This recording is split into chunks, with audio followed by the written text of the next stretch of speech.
LD Lane, where I can talk about everything that I normally don't get to talk about on my regular sports podcast, Barbershop Sports Talk, which you can all find on Spotify, Apple Podcasts, Google Podcasts, Stitcher, iHeartRadio, the whole 9 yards there. For the podcast that I released today, I had Michael on the podcast, first time ever, Michael Consecchio, first time ever podcast guest. We delved into the life and times of Kobe Bryant.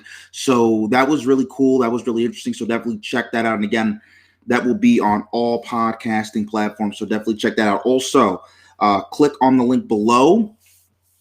It is an interview, a conversation that I had with a little bit of clips from the podcast that I released on Monday with my guy Kenny Sims, scouting expert for 247 Sports, and we kind of talk about who looks the worst, right? Is it Jameis Winston? Is it Aaron Rodgers? Or is it Bill Belichick with Tom Brady going to his 10th Super Bowl?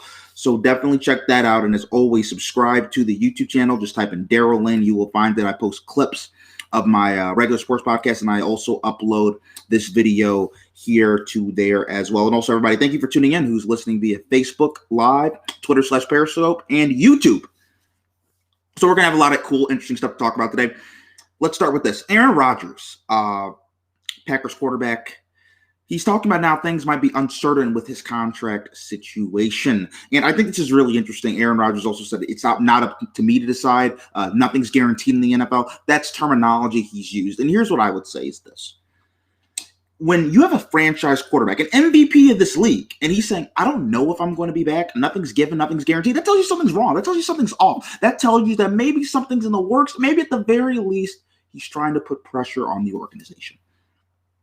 Do you see MVPs just say, hey, I might not be here when the team is doing very good? I mean, they were just in the NFC Championship game, right? They're like 8 points, 5 points from winning it. So for us to see kind of this turn right now, I think it shows that there could be something maybe brewing in Green Bay where Aaron Rodgers might not be completely interested in staying long term. So I want to go to this. There have been a lot of moves and reports in terms of quarterbacks going different places. And at first, I just want to start with this one. Deshaun Watson, reportedly right now, the Miami Dolphins are heavily courting Deshaun Watson. Potentially, he could be going there. They're going to have a huge draft haul to get Deshaun. I think Deshaun's almost done with Houston. It looks right now, Houston, they're interviewing David Culley, who I believe is the associate head coach of the Baltimore Ravens. That doesn't inspire much confidence. So I think at this point, I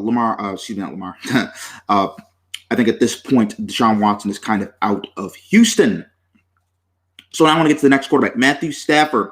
There have been Matthew Stafford trade rumors. A lot of teams are gauging his interest. People have asked me, how would he work with the Colts? I think him going to the Colts would be really cool, really interesting. I think him and Frank Reich could possibly work magic together. There's probably some other spots that he could go to as well. I would like Matthew Stafford with the 49ers. I think Matthew Stafford's better than a Jimmy Garoppolo. He's better than a Jared Goff. He's better than a lot of guys. To me, Matthew Stafford is arguably top 10 quarterback. I think talent-wise, he's a top 10 quarterback. You get him with the right system, get him with the right pieces. I think he can do a lot of damage.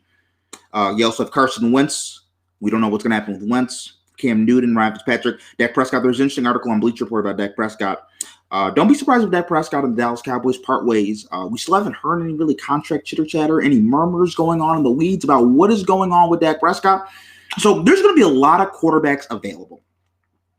And it's going to be up to a head coach, offensive coordinator, to believe in one of these guys and get a scheme right to work with any of these guys, whether it's Deshaun Watson, Carson Wentz, Cam Newton, Ryan Fitzpatrick, Dak Prescott, or a Mitchell Trubisky. And then lastly, the last guy I want to get to out of all these quarterbacks, it's Jared Goff. And this is really interesting. And I think this is damning about Jared Goff. So, and I want to read this because I want to make sure I get this right because I think this is really interesting. GM Les Snead says it's way too early to speculate on Jared Goff's future with the Rams. When your GM is saying that, you're the team's number one overall pick, that is not a good sign. And then also it's just been reported that Jared Goff and John Wolford, the undrafted quarterback who had a LinkedIn profile because he wasn't planning on playing football from Wake Forest. Nobody knows who John Wolford is. Him and Jared Goff are going to have a quarterback competition. That shows you with Sean McVay, the head coach. That shows you with Les Snead, the GM. That shows you what they think of Jared Goff. Right? Let's not forget, John Wolford started over Jared Goff for that game against the Seattle Seahawks in the playoffs. And now it turns out they're going to have a quarterback competition. I think this is showing they're not completely sold on Goff. I think you've heard in Sean McVay's terminology throughout the whole year. Bad news bears for Jared Goff. The Baltimore Ravens are now talking possible contract extensions with Lamar Jackson. quote unquote, saying he deserves a contract extension. That is what GM Eric DeCastro has said. I think the Lamar Jackson contract situation is going to be really tricky, and here's why. He's a running quarterback. They gear their whole offense towards him running. When you're running, you're putting your quarterback in harm's way. I think that's kind of how we're going to do this long-term deal. I think if we look at Lamar where he ranks in the NFL, he's top 10-ish, but he's obviously going to want to break the bank. He's been a former league MVP. How long can his play be longevity-wise? How long can it work in the NFL?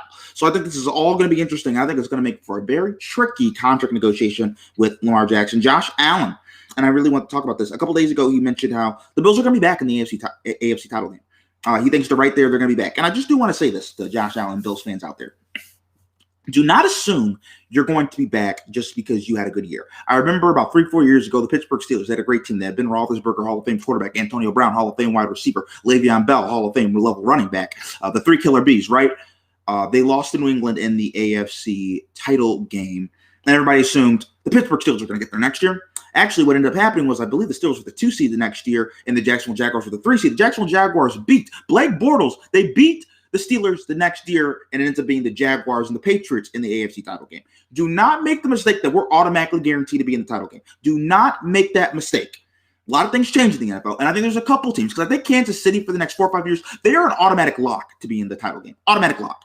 But I think teams that are going to be able to rotate, I don't think the Bills are necessarily locked. I think teams along with the Bills that are going to be able to rotate are teams like the Baltimore Ravens, the Buffalo Bills, obviously, right? The Cleveland Browns, maybe the Tennessee Titans.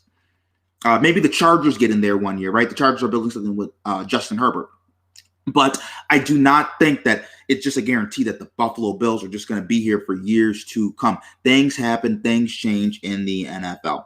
Jason Witten announces his retirement. Congratulations, Jason Witten had a great Hall of Fame level career. And now we have the NBA All-Star Game, 2021 NBA All-Star Game. It's going to be played in May. And in terms of the fan voting, which I thought was very interesting, voting starts tomorrow, I believe, Thursday. So voting starts tomorrow and potentially could be in Atlanta. Atlanta is known for strip clubs, having a great time. Perfect place to have NBA All-Star Weekend. Everybody can have fun, even though there's going to be COVID, so probably not going to be able to. But, Atlanta and Georgia down south, maybe they're not as lax. I don't know. I'm not in Atlanta, Georgia. But I think that'd be a really fun place for the NBA to have All-Star Weekend. I want to get to this. So lastly, with baseball, for those of you who don't know, the Hall of Fame, the voting for the Hall of Fame for baseball to see who gets into Cooperstown was done last night, and nobody got in. And as I'm looking at this right now, I think this is the first time since 1960 that nobody got in. And to me, I just want to go on a tangent really quick. This is shameful. I think there should never be a year in any major professional sport where nobody makes the Hall of Fame, whether it's the NFL, the NBA, MLB, NHL, you name it, the College Football Hall of Fame, right? I don't think there should ever be a moment where there's a year where there's no enshrinees. I think that's crazy. I think that's asinine. I just think that's silly. It turns out to get in, you have to have 75% of the votes. And I just want to read everybody the votes right here. So Curt Schilling felt 16 votes short of making it, 71.1% of the vote. You need 75 to get in. 60% was Bonds, 61% was Clemens, 52% was Rowland. So really, only Curt Schilling was the only guy that was really close. I think in baseball, there's argument of steroids and all of that. I don't want to relitigate all of that, but it should definitely be easier to get into the Hall of Fame, I think, than what it is. I think baseball, they kind of make the sacred, they make it so hard. I think Derek Jeter a couple of years ago was, or it might have been Mariano Rivera. No, I think it was Derek Jeter. Derek Jeter was like the first ever unanimous Hall of Fame voter. To me, that's crazy. Like, I think baseball kind of needs to break down these barriers. And then you have Curt Schilling, who was the guy that I mentioned, that 16 votes shy of making it to the Baseball Hall of Fame. And he's basically like, I'm done with this. It's a clown show. He said, I'll wait till they have the veterans. I think they have a veterans voting after your 10 years. He's like, just take me off the ballot. And now I think they don't want to take him off the ballot because it's a bad look when you have people saying, I don't want to be on the ballot. I don't care about the Hall of Fame. You don't want that happening. And I will say this, I would understand why guys like, Clemens or Bonds, they say, take me off the ballot, because I think eventually it gets old. The same old stuff. You have people getting their hopes up only to dash it. I just think there should be more clear criteria, and that's just my thoughts on the matter. And that's all we have for this edition of Outside the Shop. Like I said, if you want to check out my sports podcast, Barbershop Sports Talk, you can find it on Spotify, iTunes, Stitcher, Apple Podcasts, Google Podcasts, iHeartRadio, SoundCloud, or wherever you get your podcasting apps from. Have a great conversation about the life and times of Kobe Bean Bryant. Also, subscribe to the YouTube channel. I have a link below on who looks worse. Is it Aaron Rodgers? Is it Tom Brady? Or is it, excuse me, not Tom Brady, is it Aaron Rodgers, is it Bill Belichick, or is it Jameis Winston? Who looks worse? Who is Tom Brady made look worse? So definitely click on that. It's about 5 minutes. It will be well worth your time. Have a great day and God bless everybody.